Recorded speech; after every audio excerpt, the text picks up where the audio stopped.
friends, this is Rick, and I am Rick, and this is Your Seat at the Table, and little Missy is sitting over there by the window at the moment, and we're looking at something that is by request. Now, going back to the late 80s, when I would go to the game store here in Des Moines, Iowa, and for all y'all who aren't aware, that is the capital of the state of Iowa. Okay, Des Moines being a pretty damn good-sized town.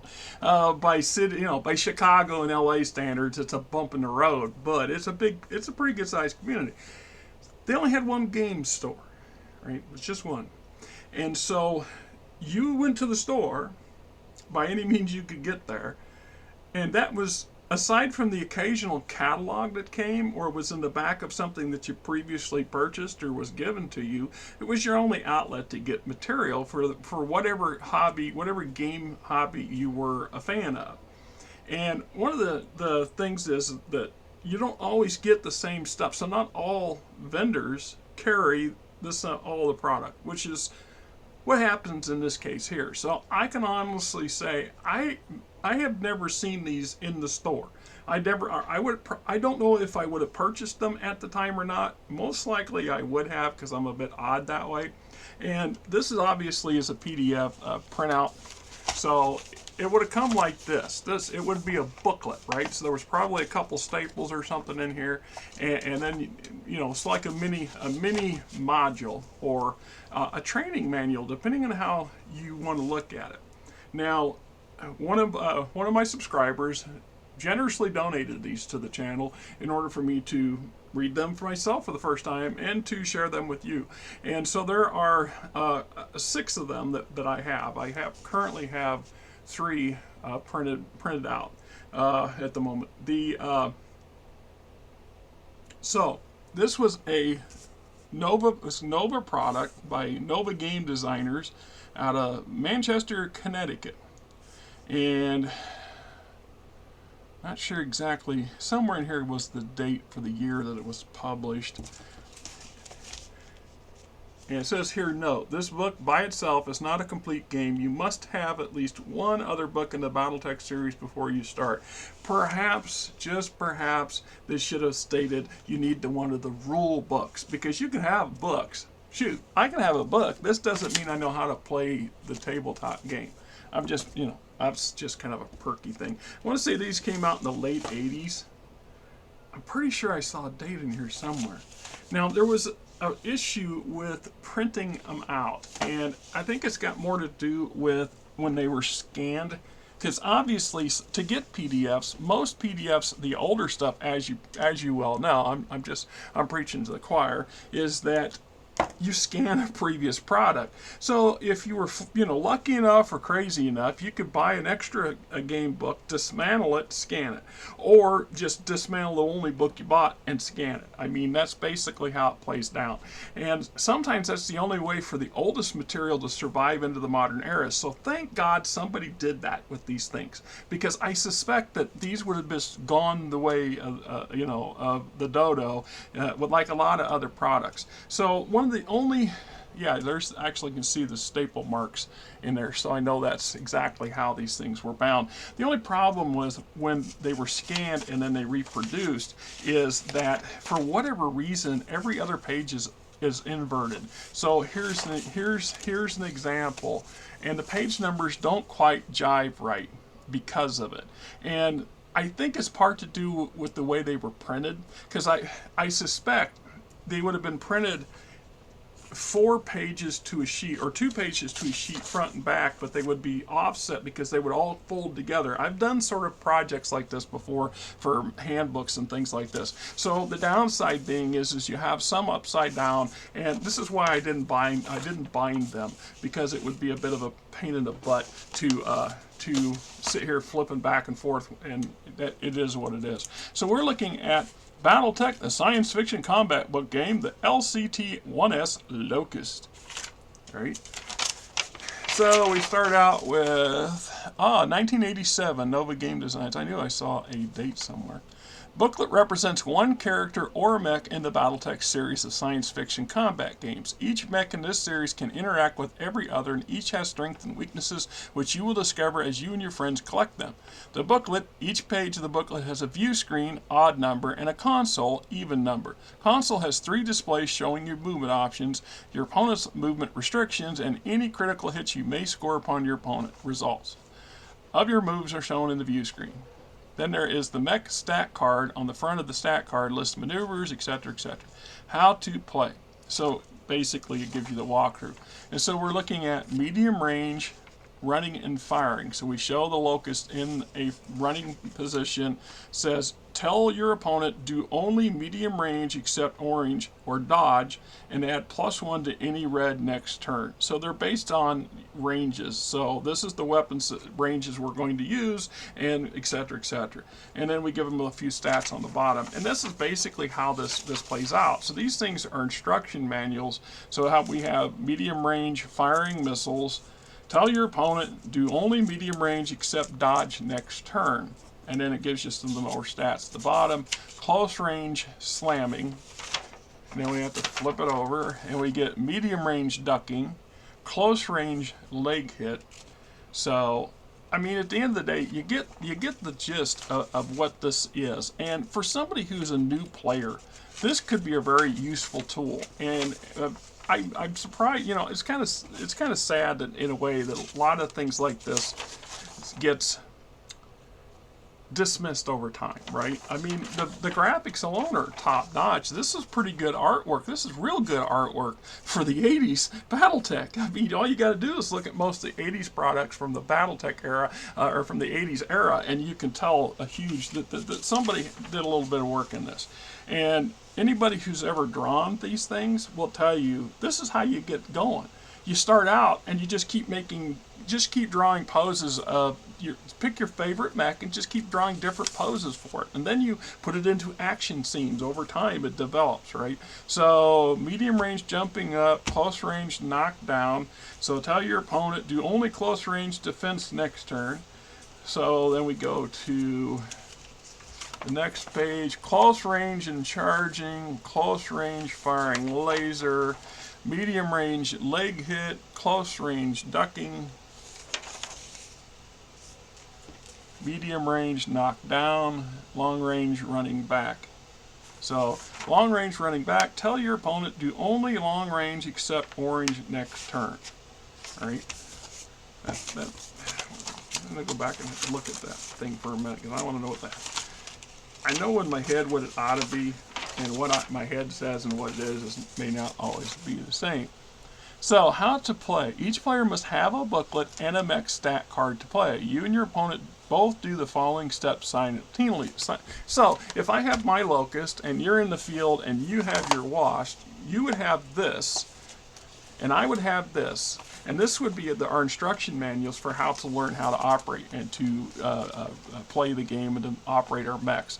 So number 2, open the booklet to view screen 49. You now see your opponent at long range as shown by the range action, blah, blah, blah. 3, use your stat card, which I don't see the stat cards with us. So that must have been something that was in the booklet that was detachable and pulled out. I mean, I don't know. I haven't come across anything just yet that might qualify as a stat, as a card. So use your stat card to choose your maneuver by obeying the instructions just given to you by your opponent in step 2 above, and then turn to the console number listed next to the maneuver. This will always be an even number. Increase your current heat level by the amount shown to the next maneuver under heat on the stat card. If your heat level equal to or greater than your mech's shutdown number, your mech will overheat and shut down at the end of the turn. Number 5, if the maneuver you just chose uses ammunition, deduct the appropriate number from your current ammunition. When any weapon's current ammunition reaches 0, you may no longer use that weapon. You may choose to ignore ammunition restrictions if both players agree. Tell your opponent, now I don't agree with that. I have never agreed with anything like that. The whole point of having resource management as part of a game is that exact thing. If you have to learn to apply your munitions wisely if you just fire hose everything around, you're playing and hoping to take your opponent down in the first few rounds.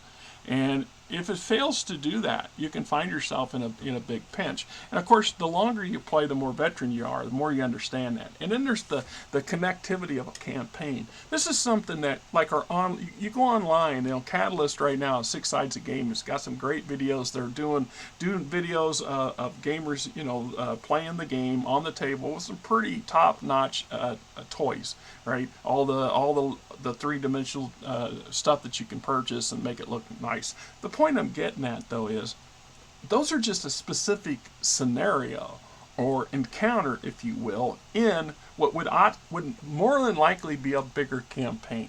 So if you're just doing one-off stuff, where you're just sitting down just to play the game for the hell of it, then all that doesn't matter. You just pick what the type of, decide the parameters of the sandbox you're going to play in. But if you're playing in a bigger scale or with the long-term thing in play, this is usually when you have regular groups of players that you want to do. So if you're a mercenary unit, for example, you go through all the bells and whistles and the resource management part of running and developing your merc unit, helping it grow and expand and taking its lumps and repairing those lumps and things like this. The key to that, though, is multiple engagements. So if you think of any one of these video games or these YouTube videos of people playing at a table, they're playing a small piece of a much larger game. And so that same unit might have this engagement and have this encounter. And then later in the same day, have a second encounter. Perhaps they were successful in achieving the goal in the first one, and now their next goal is to extradite themselves, and they run into, relief force coming to help the first unit, etc., etc. So the whole point being is that how much munitions, how much heat, how much damage did you expend in the first encounter? Because that carries over to the second encounter. And if you've already had a damaged unit runs into a fresh unit, hello? That kind of goes with the territory when you're talking about the campaign side of things. So that's one thing that keep in mind on that. But so we look at, tell your opponent the number console you display you're on now. This will always be an even number. On your console display, you will find the even number your opponent has just given you in step 6. Next to it is an odd number, sometimes with a letter after it. Remember the letter, if any. Turn to the odd number view screen listed next to it. This view screen will either show your opponent's maneuver or the damage you have done him. Note, it will not show you if you've been hit. It will only show you the booklet your opponent is using. If your opponent is on the view screen, you are now on. If you choose to bail out, announce it now. Number 8. If the word score appears in the view screen, you have hit your opponent. Add the number list below score. Right? So, like I said, these were kind of unique in their applications, and I honestly can say I don't remember seeing these things in the store. And if I did, I might have passed on them because of the nature of what they are. But the truth is, I bought just about every damn Battletech product that came out. I mean, I did. And so to the idea being that I just didn't see them. So my money says Ivor never got them in his store, which is the way that stuff's going to go. So medium range torso hit, medium range firing from cover, and we got close range tripping, close range arm hit.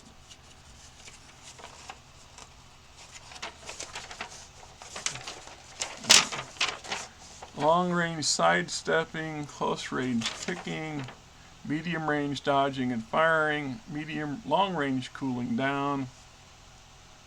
It says tell your opponent do only long range next. Right.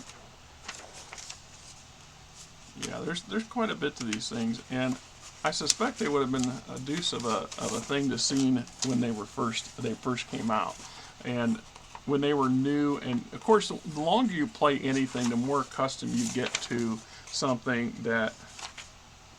What is that? Okay, so we got multiplayer rules for multiplayer combat, campaign rules, pilot improvement, bailing out, ammunition, mech repair. So it's a very basic combat set or a very basic set of instruction rules. So we're getting into the last couple pages, I think, here. All right. So it says continued from the back of the stat card, which we don't have. So we're missing the part that was on the stat card, I think. I mean, I don't see anything here that, oh wait, I stand corrected. There's the stat card. So here's your piloting card to keep the instructions information. You got your allicans, flamer lasers, etc., weapon types, I guess. Then we get into the stat sheet itself. Lasers, missiles. Reminds me a bit of some of the layout for how Battle Force was, the original Battle Force, when I look at this card. So yeah, these are neat. I'm just saying these are neat, and I'm kind of bummed that I didn't see them when they came out. I mean, it is what it is. Awesome stuff. And hey, guy, I appreciate you sending them to me. And really, these are, if you can ever find the originals, I wonder what these are monetarily wise. They may be worth nothing to most people, but there's some people in the Battletech community, who knows, right? I'm just saying, if you have actual physical hard copies of these things, you're lucky you, right? Meanwhile, the PDFs, they're available.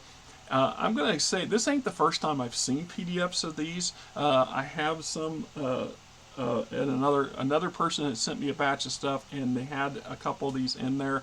I just haven't got to that point of looking at them, because that individual sent me a literal library of stuff, a lot of stuff, and a lot of really obscure things too, and because they've been collecting for a long time. And so for the fellow, and I'm gonna, if you want to comment and let everybody know that you sent it, that's great. I'm not gonna bring up who you were otherwise, because I don't want to be making assumptions there.